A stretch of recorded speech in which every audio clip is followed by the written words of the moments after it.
Assalamualaikum Dr. Muhammad Rizwan and everyone. Today our group will present a case study comparing retirement planning between a government servant under the pension scheme and a private sector employee under the EPF scheme.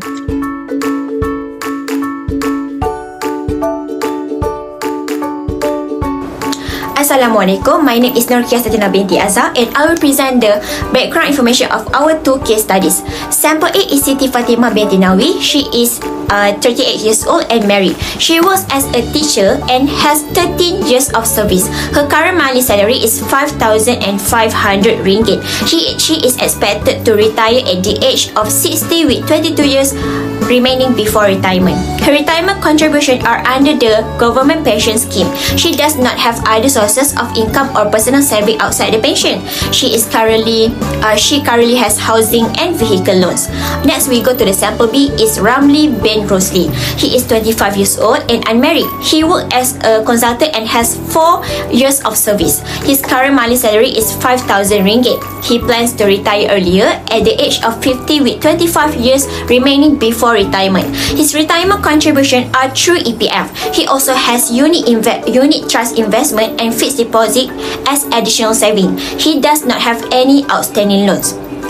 This background information provide the basic profile used for all calculation and analysis in the following section.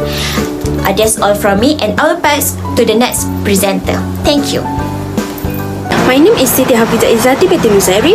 I will explain the projected retirement income for both samples based on their employment sector, asset and contribution structure.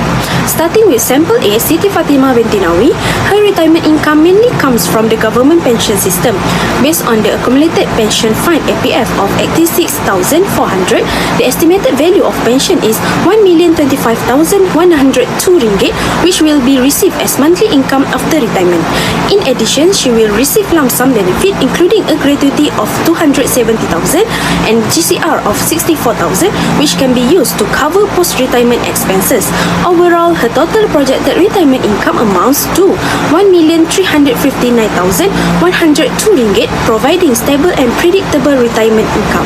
Next, for sample B, Ramli bin Rosli. Retirement income is accumulated through personal savings, investment and EPF contribution.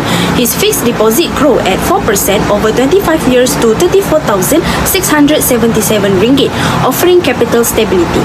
The unit trust investment assumed to grow at 7% increased to 130,258 ringgit, reflecting higher long-term growth. His existing EPF balance of 57,600 ringgit, growing at 5.5%, reached 219,652 ringgit at retirement.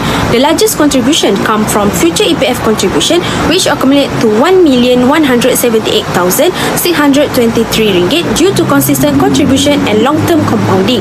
In total, his projected retirement income is 1,563,210 ringgit. In conclusion, sample A benefits from a secure pension system, while sample B relies on EPF and investment growth, with future EPF contribution being the most significant component. So that's all from me. I will pass to the next presenter. My name is Nur Bahira, and for this portion of the presentation, I will be walking you through next section where we will assess the retirement needs for both of our samples. To ensure our projections are realistic, we have applied standard Malaysian financial benchmarks. We assume a 3% inflation rate based on historical CPI averages and a rate of return between 5% and 5.5%, mirroring the long-term performance of DPF. First, let's look at sample A, Siti Fatimah. As a government servant, her retirement need is calculated using the salary replacement method. We projected her last drawn salary at 12,000 ringgit Malaysia. By applying a 70% replacement ratio, a benchmark used to maintain a similar standard of living post-employment, her required first annual income is RM100,800 ringgit. To sustain this income over an 18-year retirement phase, she requires a total lump sum of 1,491,282 ringgit. In contrast, for sample B, Ramli bin Rosli, we utilize the budget-based method because he aims for early retirement at age 50. His current required annual fund is 38,652 ringgit in today's ringgit. However, after accounting for 25 years of inflation, his first-year retirement income needs to be 80,929 ringgit to maintain the same purchasing power. Given his longer 22-year retirement phase, his total lump sum requirement is 1,465,737 ringgit.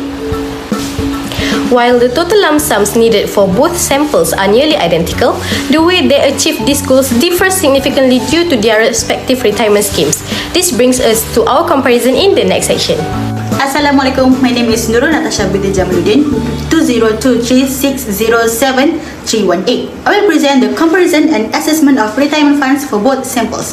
The table summarizes the projected retirement income, the required retirement capital, and the final outcome, whether there is a shortfall or a surplus.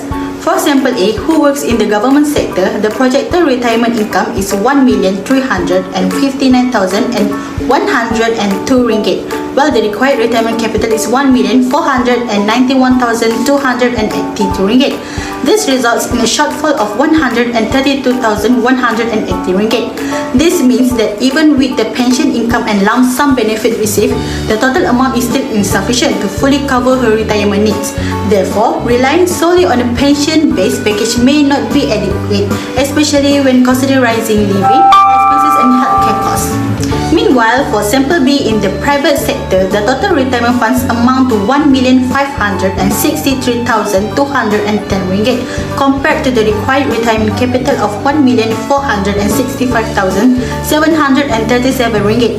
This results in a surplus of 97,473 ringgit. Even after taking into account the asset liquidation plan, the retirement funds remain sufficient.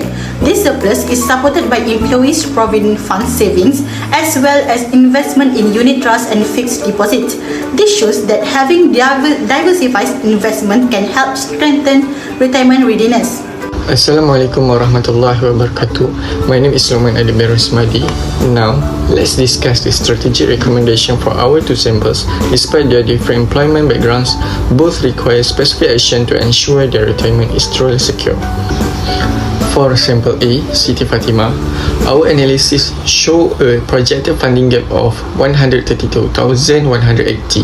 While the government pension offers a guaranteed monthly income, it lacks the immediate liquidity needed for large lump sum expenses like major medical treatments or family emergency.